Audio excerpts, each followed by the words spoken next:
ব্রতব্রত বন্দ্যোপাধ্যায়কে বিরোধী দলনেতা হিসেবে স্বীকৃতি দেওয়ার সিদ্ধান্তকে চ্যালেঞ্জ করে মামলা করেন তৃণমূল বিধায়ক শোভনদেব চট্টোপাধ্যায় এবং বিচারপতি শম্পা সরকার। তিনি প্রশ্ন করেছেন, এই ধরনের বিতর্কে অন্য মামলা যখন সুপ্রিম কোর্টে বিচারাধীন তখন অধ্যক্ষের এত তাড়াহুড়ো করার কি ছিল, ঠিক কি হলো আদালতে, এই সম্পর্কে আরো জানবো। সৌভিক মজুমদার আমাদের সঙ্গে টেলিফোনে রয়েছেন। সৌভিক, আজকে প্রাথমিক পর্যবেক্ষণে ঠিক কি উঠে এলো?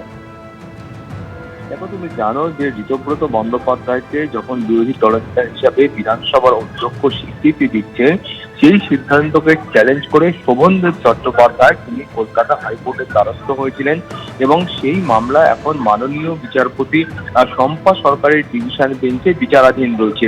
ফলে সেই মামলার যখন আজকে শুনানি হয়, সেই সময় দুটি গুরুত্বপূর্ণ প্রশ্ন মাননীয় বিচারপতি শম্পা সরকার করেছেন।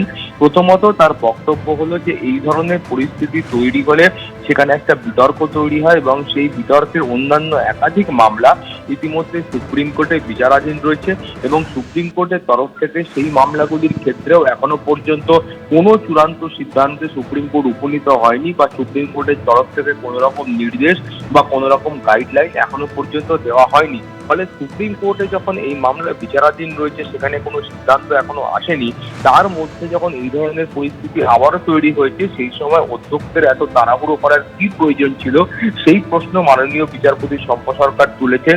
তার পাশাপাশি মাননীয় বিচারপতি শম্পা সরকার একেবারে প্রাথমিক পর্যায়ের পর, তোমাকে আবারও বলবো, এটা কোনো চূড়ান্ত বা অন্তর্বর্তীকালীন নির্দেশ নয়, একটা প্রাথমিক পর্যায়ের পর্যবেক্ষণে মাননীয় বিচারপতি শম্পা সরকার তিনি বলেছেন যে এই অধ্যক্ষের যে সিদ্ধান্ত ছিল ঋতব্রত বন্দ্যোপাধ্যায়কে বিরোধী দলনেতা হিসেবে স্বীকৃতি দেওয়ার, সেই সিদ্ধান্তের ওপর তিনি এমন নির্দেশ দেবেন যাতে স্থিতাবস্থা বজায় থাকে, অর্থাৎ ঋতব্রত বন্দ্যোপাধ্যায় বিরোধী দলনেতা হিসেবে তার কাজ পরিচালনা করতে পারবেন না।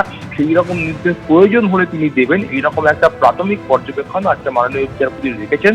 ফলে আগামীকাল ফের এই মামলার শুনানি হবে এবং সেই সময় পরবর্তী পর্যায়ে যে স্থল যাওয়া হবে সেইটা কিন্তু আইনজীবীরা এগিয়ে দিয়ে যাবেন। অমৃতা, ধন্যবাদ সৌভিক।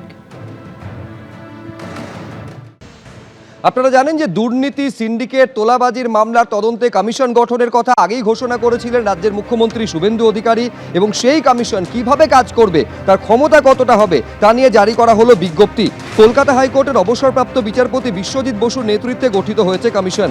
আর এই যে বিজ্ঞপ্তি প্রকাশিত হয়েছে, সেখানে বলা হয়েছে ঘূর্ণিঝড় আমফানের পুনর্বাসন, 100 দিনের কাজসহ বিভিন্ন ক্ষেত্রে যে প্রাতিষ্ঠানিক দুর্নীতির অভিযোগ এসেছে তার তদন্ত করবে এই কমিশন। তাছাড়াও রাজ্য সরকার ও কেন্দ্রীয় সরকারের প্রকল্পে আর্থিক অনিয়ম, তহবিলের অপব্যবহারের ঘটনার তদন্ত করবে তারা। পাশাপাশি স্কুল, কলেজ, বিশ্ববিদ্যালয়ে সংগঠিত দুর্নীতিরও তদন্ত করা হবে চিকিৎসা প্রতিষ্ঠানে দুর্নীতির অভিযোগেরও। কমিশন যে কোনো ব্যক্তির কাছ থেকে অভিযোগ নিতে পারবে এবং তা খতিয়ে দেখতে পারবে। প্রয়োজনে পুলিশকেও এফআইআর এর সুপারিশ করতে পারবে।